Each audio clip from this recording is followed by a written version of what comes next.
Hello everyone, today is 15 दिसंबर और आज हम अपना child centred and progressive education की क्लास स्टार्ट करेंगे। ये हमारा न्यू टॉपिक है, ठीक है।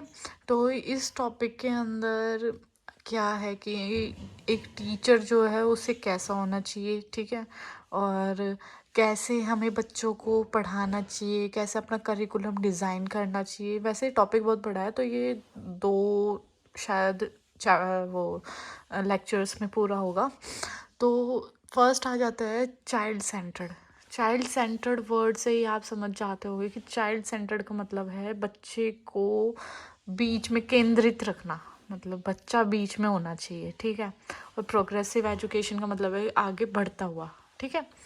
तो फिर इसमें क्या है, फर्स्ट क्या आता है कि पहले हम समझते कि क्लासरूम कैसी कैसी होती है, ठीक है। दो टाइप की क्लासरूम होती है। एक होती है टीचर सेंटर्ड क्लासरूम, जिसे हम ट्रेडिशनल मेथड बोलते हैं। मेनली मोस्टली बच्चे हम सब उसी क्लासरूम में पढ़े हुए हैं वैसे, ठीक है, आप लोगों को पता ही होगा। फिर है एक आती है चाइल्ड सेंटर्ड क्लासरूम, जो कि एनसीएफ, जो नेशनल करिकुलम फ्रेमवर्क जो होता है हमारा, वो बोलता है कि हमें चाइल्ड सेंटर्ड क्लासरूम के बारे में के हिसाब से पढ़ाना चाहिए बच्चों को, ठीक है। कोठारी कमीशन भी आया था, वो सबसे पहले उन्होंने भी बोला था ये कि चाइल्ड सेंटर्ड होना चाहिए, ठीक है। तो फर्स्ट हम पढ़ते हैं टीचर सेंटर्ड क्लासरूम के बारे में। टीचर सेंटर्ड क्लासरूम क्या होती है, ये हमारा ट्रेडिशनल मेथड है। ये मतलब बहुत पहले से आता है, बहुत पुराना चलता हुआ आ रहा है। इसके अंदर क्या होता है कि टीचर बोलता रहता है और बच्चे चुपचाप बैठ के सुनते रहते हैं, ठीक है। ये होता है टीचर सेंटर्ड क्लासरूम, ठीक है। इसके अंदर ये है, इसमें बच्चा सिर्फ सुनेगा, टीचर बोलेगा, टीचर जब बोलेगा कि तुम बोलो तो ही बच्चा बोल सकता है, उससे पहले वो कुछ भी नहीं बोल सकता, ना वो क्वेश्चन पूछ सकता, ना कुछ कर सकता। या कि मतलब हम टीचर क्या करते थे, डांट देते हैं ऐसे में, ठीक है। तो इसमें क्या है, चॉक एंड टॉक मेथड है।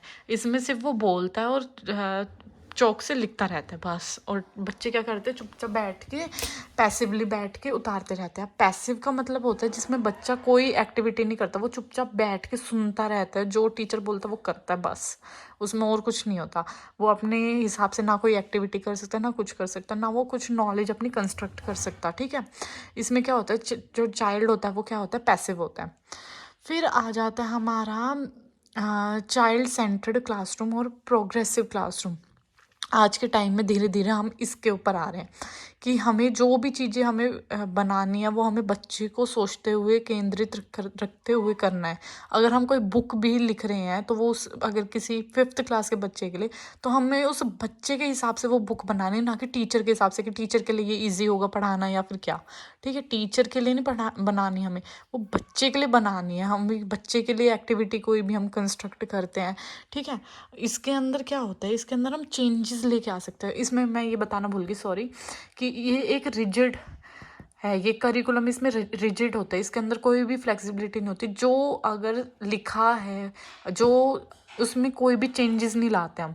जैसा सिलेबस में लिखा होगा वैसा का वैसा पढ़ाएंगे, जैसा हमारे करिकुलम में लिखा आ गया वैसा का वैसा पढ़ाएंगे, ना कोई एक्टिविटी कराएंगे। अगर उसमें ये लिखा है कि ये वाला चैप्टर इतने घंटे में होना चाहिए, तो वो उतने ही घंटे के अंदर वो पूरा करा देती टीचर। उससे पहले ज़रूर करा देगी लेकिन ज़्यादा टाइम नहीं लेती, ठीक है। अगर इसके अंदर कोई एक्टिविटी करानी है तो कराएगी, वरना नहीं कराएगी, ठीक है। इनमें क्या होता है, यूनिफॉर्म इंस्ट्रक्शन होता है कि हर एक बच्चे के लिए एक ही चीज़ होगी, हर एक बच्चा एक ही चीज़ के हिसाब से पढ़ेगा। अगर किसी बच्चे कोई हो कि भाई स्लो लर्नर है और एक है इंटेलिजेंट बच्चा, तो दोनों के लिए एक ही चीज़ यूज़ होगी। ये नहीं कि स्लो लर्नर के लिए हम कुछ एक्स्ट्रा में प्रोवाइड कराएंगे उसको, या एक्स्ट्रा में क्लास देंगे, एक्स्ट्रा में कोई एक्टिविटी करा के उसे सिखाएंगे, नहीं, कुछ भी नहीं होता। इसमें यूनिफॉर्म पैटर्न होता है, सबके लिए सेम होता है, रिजिड होता है, कोई भी चेंज नहीं होता इसमें, ठीक है। टीचर सेंटर्ड में इसमें क्या होता है, चाइल्ड सेंटर्ड में इसमें क्या होता है, जो बच्चा जो होता है ना वो एक्टिवली रहता है, एक्टिव रहता है, ठीक है। इसमें बच्चा हमेशा एक्टिवली काम करता रहेगा, कुछ ना कुछ बच्चा एक्टिविटी करके सीखेगा, ना कि टीचर बोल बोल के सिखाएगा, ठीक है। रोट मेथड नहीं है ये, रटवाते नहीं है इसके अंदर। इसमें बच्चे को एक्टिव रखते हैं हम, ठीक है। बच्चा एक्टिविटी कर करके सीखेगा।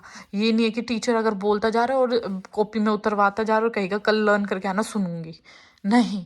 इसमें बच्चा एक्टिविटी करके सीखेगा। अगर हम सॉइल के बारे बारे में पढ़ा रहे हैं तो हमें उनसे डिफरेंट डिफरेंट सॉइल ला के दिखाएंगे और वो उसके बारे में पता करेगा कि किस सॉइल में क्या डिफरेंस है, पानी डाल के देखेगा कौन सी सॉइल जल्दी एब्जॉर्व करते पानी, कौन सी धीरे करती है, किस में किस सॉइल के अंदर पानी बहुत धीरे से जा रहा है, ठीक है, ये सब होता है। किस सॉइल के अंदर पेड़ अच्छे से उगेगा, ब्लैक सॉइल के अंदर कौन सी चीज़ उगेगी, ठीक है।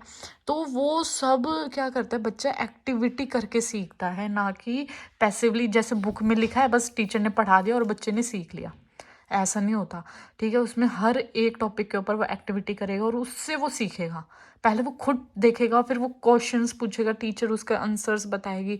हाँ, टीचर भी कुछ क्वेश्चंस पूछते, फिर बच्चा अपने हिसाब से आंसर देता है और फिर टीचर उस अगर वो कहीं गलत है तो टीचर डांटती नहीं, उसे आराम से उसे एक्टिविटी करके फिर सिखा देती है, ठीक है। इसमें हम बच्चे को मोरल डाउन नहीं करते बिल्कुल भी कि डांट दिया पूरी क्लास के आगे, ऐसे ये सब नहीं होता इसमें, ठीक है। इसमें क्या करता है बच्चा, लर्निंग बाय डूइंग करता है, एक्टिविटी कर करके वो सीखता है, ठीक है। फिर इसमें क्या होता है, फ्लेक्सिबल होता है ये। इसके अंदर जैसे हम बच्चे का एटीट्यूड, इंटरेस्ट होगा उस हिसाब से हम पढ़ाएंगे और बच्चे की जैसे भी कोई भी नीड है, अगर कोई बच्चा विजुअल इम्पेयर्ड है, दिखाई नहीं देता, तो उसके लिए हम ऑडियो टेप्स लेके आएंगे कि वो ऑडियो टेप से सीखे। और क्या कहते हैं, टैक्टाइल मटेरियल लेके आएंगे। टैक्टाइल मटेरियल होता है जो जिसको हम छू छू के सीख सकते हैं कि हाँ ये ऐसा है, ये ऐसा है। पेड़ का मॉडल ला के दिखाएंगे कि मॉडल को हाथ लगा लगा के सीखेगा, हाँ भाई ये ऐसा है। ये मैंने एक एग्जाम्पल लिया, ठीक है। हर एक बच्चे की नीड के अकॉर्डिंग, उसके नीड्स के अकॉर्डिंग, उसके लैंग्वेज के अकॉर्डिंग, लैंग्वेज भी बहुत बड़ा पॉइंट है कि बच्चे कैसी लैंग्वेज यूज़ करते हो। वो होम अपने घर की लैंग्वेज पहले यूज़ करते हैं, जैसे होते हैं ना कि स्कूल्स में कहते हैं नहीं इंग्लिश ही बोलो, तो वहाँ पे बच्चा क्या हो जाता है, बच्चा बोलना ही बंद कर देता है, ठीक है। ऐसे नहीं करना चाहिए बच्चे को। स्टार्टिंग में हमें क्या करते हैं, हम उसकी मदर टंग में ही सिखाते हैं, ठीक है। उसके एटीट्यूड के अकॉर्डिंग कि उसका किस चीज़ के अंदर एटीट्यूड है, कि कैसा वो सीखना चाहते हैं, उसके इंटरेस्ट के अकॉर्डिंग, उसके एप्टीट्यूड के अकॉर्डिंग हम सिखाते हैं बच्चे को, ठीक है। इसके अंदर चाइल्ड सेंटर्ड एजुकेशन के अंदर ये फ्लैक्सिबल होता है। इसके अंदर हम चेंजेस लेके आते हैं कि अच्छा ये ऐसे नहीं हो पा रहा तो कुछ और करेंगे हम, जिससे वो सीखे। ये नहीं है कि जो लिखा हुआ है बस वही करेंगे उसके हिसाब से, उसके अलावा हम कुछ नहीं करेंगे। और बच्चा कोई स्लो लर्नर है तो उसके लिए हम अलग से चीज़ें प्रोवाइड कराएंगे, अलग से नोट्स देंगे, अलग से वीडियोस दिखाएंगे, अलग से एक्टिविटीज़ भी कराएंगे, ठीक है। रेमेडियल टीचिंग देंगे, ठीक है। ये सब होता है। फिर आ जाता है कि बच्चा जो है वो क्रियोस होता है, क्रिएटिव होता है। जन्म से ही बच्चे के अंदर क्रिएटिविटी हमें डालनी नहीं पड़ती, उसके वो बचपन से ही क्रिएटिव होता है और क्रियोसिटी उसके अंदर भरी हुई होती है। कुछ भी सीखने के लिए, लर्निंग के लिए ना, कुछ भी सीखने के लिए वो बच्चा बचपन से ही उसके अंदर इनहेट एबिलिटी होती है, मतलब स्टार्टिंग से ही उसके अंदर होती है। ये नहीं है कि बच्चे के अंदर हमें डालनी पड़ती है कोई भी एबिलिटी। अगर कोई रोड पर बच्चा, उसके अंदर भी कोई ना कोई एबिलिटी है सीखने की, ठीक है। वो एबिलिटी हम लोग मार देते हैं। अगर बच्चा कोई क्वेश्चन पूछ रहा, हमने डांट दिया, वो नहीं पूछेगा फिर नेक्स्ट टाइम से। तो बच्चा क्रियोसिटी उसके अंदर स्टार्टिंग से ही होती है, बच्चे के अंदर इन्नेट एबिलिटी है वो उसकी, वो उसके अंदर पहले से ही है, अंदर ही है उसके वो एबिलिटी सीखने की, ठीक है।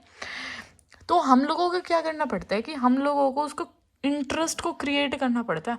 अगर उसके अंदर इन्नेट एबिलिटी है, किसके लिए कि कैसे, कोई एक एग्जांपल ले लेते हैं कि उसके अंदर इन्नेट एबिलिटी है कि उसको साइंस के बारे में जानना ज़्यादा पसंद है। जैसे हमने फोटोसिंथेसिस है, वो सोच रहा है कि फोटोसिंथेसिस होता कैसे, प्लांट कैसे सांस लेते हैं, कैसे अपना खाना वाना बनाते हैं, ठीक है।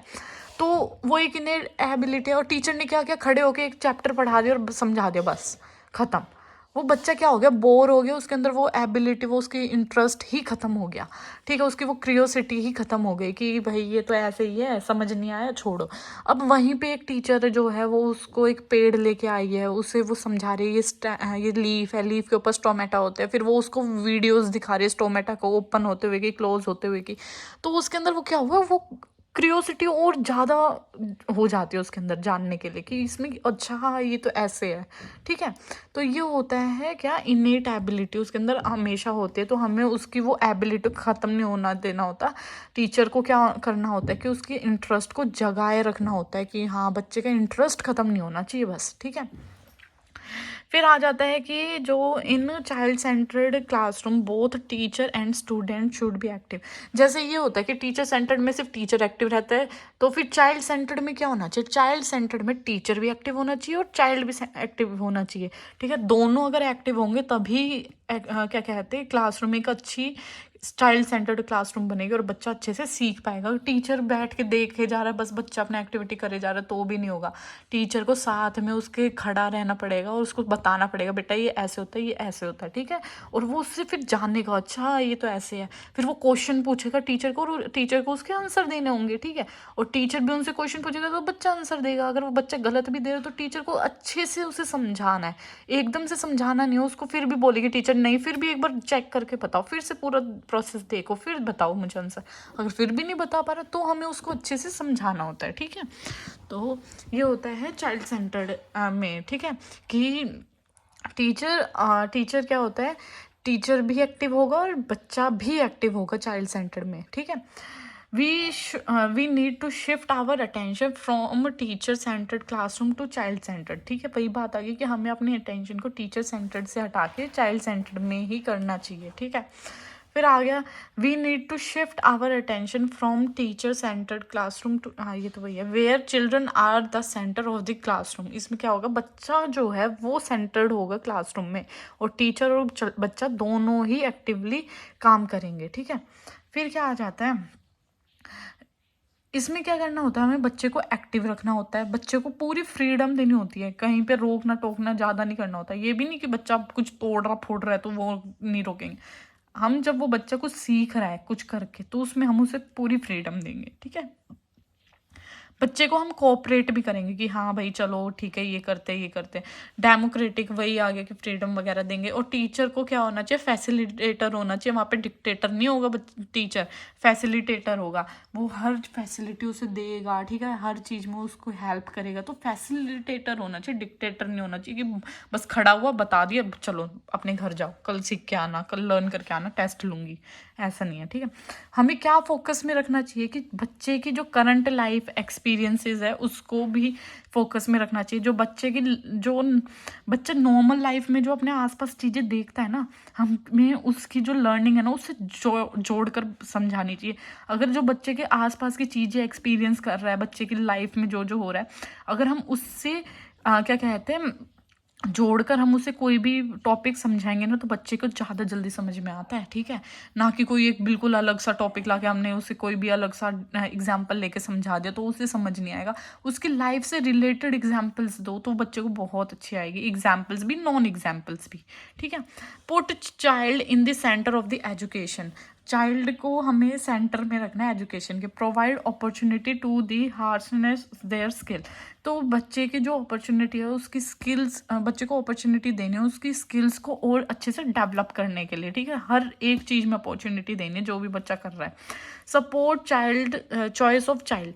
बच्चे की जो चॉइस है, अगर वो स्पोर्ट्स में अच्छा है तो उसको उसमें भी सपोर्ट करो, ना कि ये कि नहीं तुम तो साइंस में ही जाओगे, नहीं, सपोर्ट करो। जिस भी चीज़ में वो जाना चाहता है उसमें सपोर्ट करो और उसको पूरी फैसिलिटी दो उसकी नीड्स के अकॉर्डिंग। ठीक है, तो इस चैप्टर में ये है। आज के लिए कल मैं इसका आगे के पॉइंट समझाऊंगी। ठीक है, चलो बाय।